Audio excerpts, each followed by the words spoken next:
साथियों नमस्कार, मैं नारायण प्रसाद पाली, तखतपुर जिला बिलासपुर छत्तीसगढ़ से।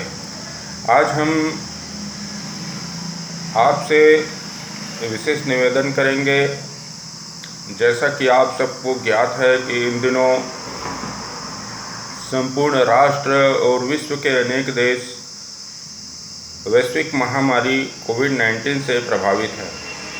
ऐसे समय में जब विज्ञान की ओर से प्रयास तो जारी है, किंतु वहाँ भी असमंजस की स्थिति बनी हुई है।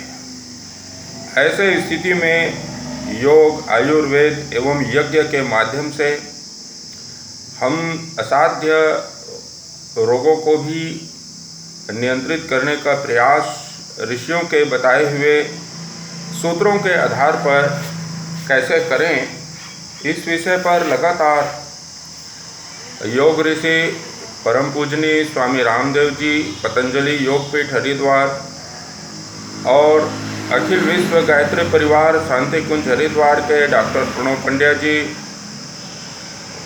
साथ ही साथ अनेक वैज्ञानिक, अनेक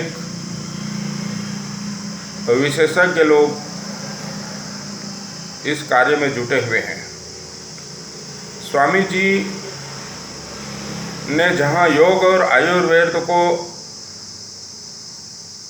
स्वास्थ्य संरक्षण के लिए सहायक सिद्ध बताया विश्व को, वहीं अंतरिक्ष को प्रदूषण मुक्त करने के लिए मन, बुद्धि, विचार सबको पवित्र और शुद्ध करने के लिए एकमात्र यज्ञ को ब्रह्मास्त्र के रूप में प्रयोग करने का अखिल विश्व गायत्री परिवार ने निश्चय किया है।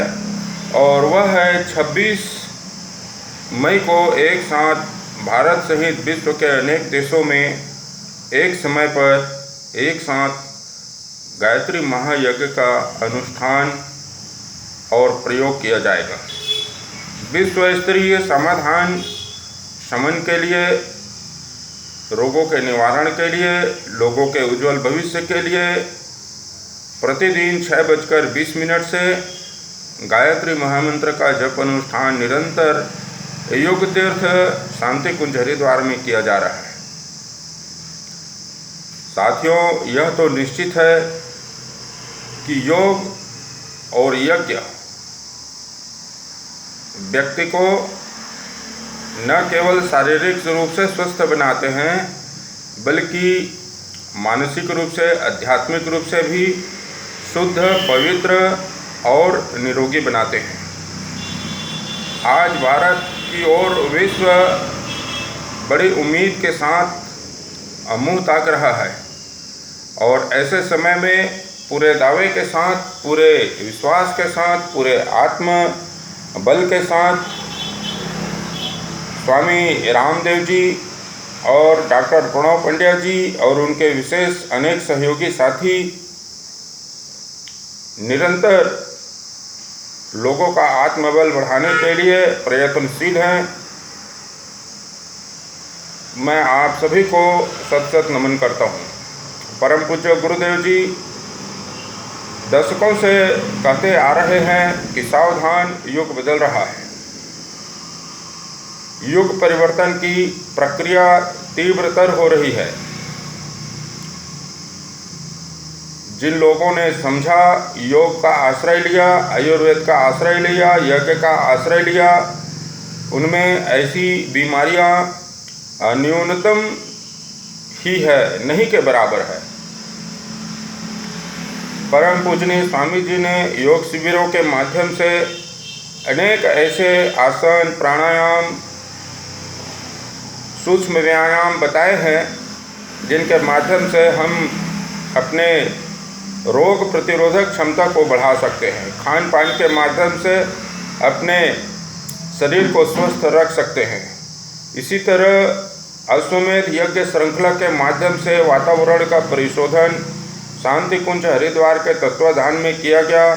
आज गृह गृह गायत्री महायज्ञ के माध्यम से गायत्री परिवार के जो परिजन हैं, वे लोग अपने आसपास के वातावरण को शुद्ध, पवित्र और दिव्य बनाने का कार्य कर रहे हैं।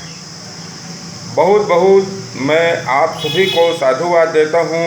जो गायत्री परिवार के परिजन हैं, जो भारत स्वाभिमान के साधक हैं, योग साधक हैं, उनके द्वारा निरंतर योग शिविर के माध्यम से, यज्ञ के आयोजन के माध्यम से जो दिव्य वातावरण भारत में बनाया गया है, विश्व में बनाया गया है, वह न केवल प्रशंसनीय है बल्कि अनुकरणीय है, वंदनीय है। योग से, यज्ञ से व्यक्ति, परिवार, समाज और राष्ट्र का स्वाभिमान जगाने में जिन महानुभावों ने अपना सब कुछ लगाया, भामाशाह बनकर आगे आकर काम किया, श्रमदान किया, लोगों का सकारात्मक सोच बनाने का काम किया, उन सभी भाई बहनों को, लाखों लाखों करोड़ों करोड़ों भाई बहनों को मैं शत शत प्रणाम करता हूँ।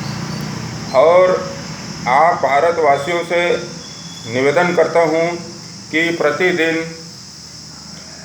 नियमित प्राणायाम करें, सूक्ष्म व्यायाम करें, प्रतिदिन नियमित संक्षिप्त यज्ञ करें। संक्षिप्त यज्ञ कैसे करें? आप मिट्टी का यज्ञ पात्र लें अथवा तांबे का पात्र लें, उसमें आम है, बेल है, पीपल है, चिड़चिड़ा है, पलाश का लकड़ी है, उसे रखें, कपूर से अग्नि प्रज्वलित करें, गुरु गायत्री का आह्वान करें और 24 बार गायत्री महामंत्र की आहुति, 5 बार महामृत्युंजय मंत्र की आहुति दे करके और संक्षिप्त आरती पूजन करके उसे घर में रख दे।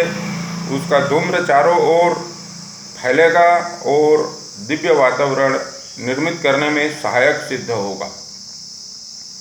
योग, आसन, प्राणायाम करने के पूर्व हमको सूक्ष्म व्यायाम करने का स्वामी जी ने निर्देश दिया है। सूक्ष्म व्यायाम करें, साथ ही साथ प्रतिदिन 3 प्राणायाम अनिवार्य रूप से करें। पहला भस्त्रिका प्राणायाम, श्वास लेना और छोड़ना कम से कम 5 मिनट। दूसरा प्राणायाम है कपालभाति प्राणायाम। यह गंभीर यदि बीमारी है तो 3 राउंड 5-5 मिनट का, अर्थात 15 मिनट। और उसके बाद है अनुलोम विलोम प्राणायाम। इसे भी 5 मिनट से 15 मिनट तक हम कर सकते हैं। ऐसा करके न केवल हम स्वस्थ रह सकते हैं बल्कि अनेक प्रकार के लोगों को भी स्वस्थ रखने में, प्रसन्न रखने में अपनी महत्वपूर्ण भूमिका निभा सकते हैं। तो आइए योग, आयुर्वेद और यज्ञ के माध्यम से स्वदेशी वस्तुओं का, स्वदेशी दवाओं का उपयोग करके हम लोग स्वस्थ, सुखी और सम्मानित जीवन की ओर आगे बढ़ें, स्वयं का स्वाभिमान जगाएं और राष्ट्र का स्वाभिमान बचाएं। योग और यज्ञ करेंगे, स्वस्थ रहेंगे और स्वस्थ बनाएंगे, ऐसा संकल्प लेकर हम सब चलें। इन कठिन परिस्थितियों में परम पूज्य गुरुदेव, परम वंदनीय माता जी, वेद माता गायत्री और सप्त ऋषियों का, देवात्मा हिमालय का, भगवान महाकाल का कृपा बरसता रहे। आप सब स्वस्थ, सुखी और प्रसन्न रहें, ऐसी मंगल कामना करता हूँ। आपका अपना नारायण प्रसाद पाली, तखतपुर, जिला बिलासपुर, छत्तीसगढ़। धन्यवाद।